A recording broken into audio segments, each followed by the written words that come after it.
I want to propose something to you all today. I want to propose that you resolve something very powerful, to love who you are right now. And of course, I think that wanting to be your best self and setting goals and intentions is really major. Take a moment to look at what is really running through your mind about yourself that may be holding you back. The energy of the universe responds to positivity. And so if you're telling yourself you're not slim enough, you're not good enough, when that negative chatter starts in your head, stops, lean away from it. When you let those thoughts of not being enough seep in, you can't really act out the best of yourself. So your actions must be in alignment with all the goodness and strength that you know to be true about yourself. Life is like a wave, and you ride it through the ups and downs, the steady times, and then you anchor yourself in the storms. A mistake is a life experience designed to move you in a different direction. And a mistake might be more important to your supreme destiny than even a triumph. Know that your life is way bigger than any one experience. So when those mistakes happen, you use them to guide you to the next right move. What mistake or mistakes have you made in your life that you need to, number one, forgive yourself for? And what mistakes turned out to be blessings in disguise? It's all about progress, not about perfection, because nobody's perfect. It's about progress. I believe that when you're fully present, that's when you're actually fully alive. You're clearer, you're more calm, you're not distracted and able to experience all the nuance and wonder of a life more awakened. So when we can just tune into what's just in front of us, life becomes simpler and less crowded with the to-dos, the what-ifs, and the why-nots. And when you need to focus on what to do or what to do next, the focus is just that. So deeper human connection comes from that way of operating in the world. And the now becomes your everything. Now, this is what I know, that it's one of the most impactful spiritual practices, knowing the power of now. Because the only moment we all have, you have, I have, is now. Past, already gone. The future, not even your next breath guaranteed. Letting go of energy that's clouding your vision and holding you back. It's a life practice that I learned long ago that has freed me, so many ways.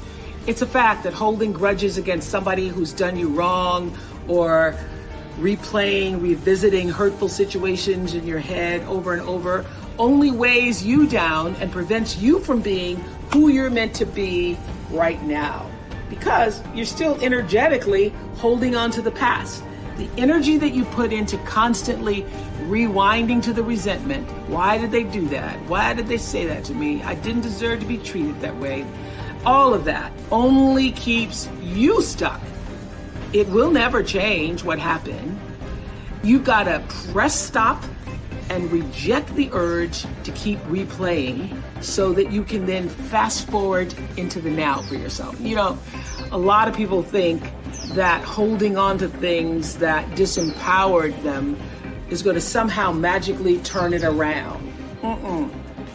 You have to release the notion, give up the hope that the past could have been any different. And you also must release the idea that people would do what you might do in any given instance.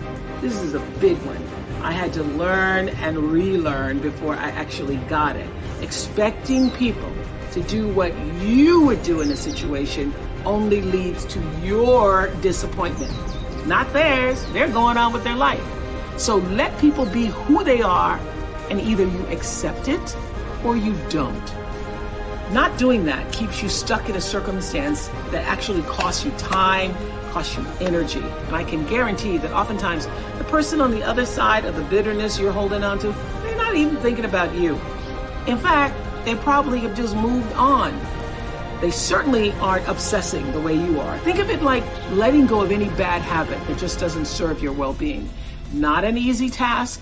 Taking the road to a more enlightened, healthy existence never is. So this is what I want to ask you to ask yourself.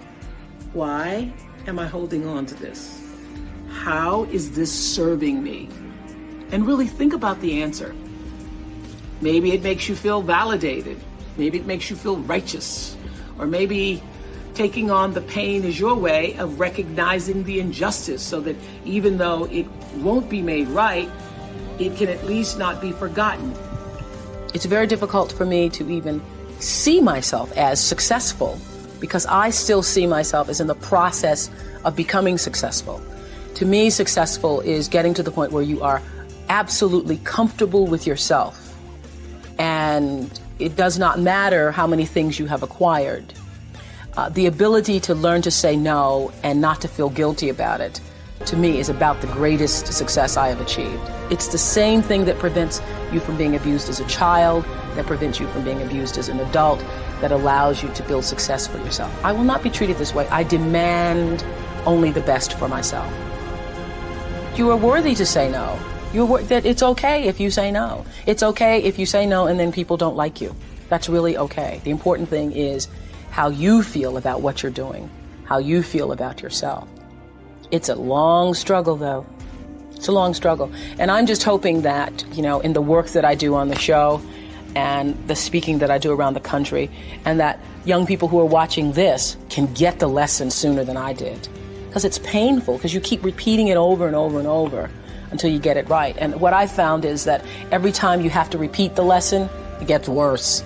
Because I call it God trying to get your attention, the universe trying to get your attention. So we didn't get your attention the first time, so we're going to have to hit you a little harder this time. So I'm still doing it. I'm still learning.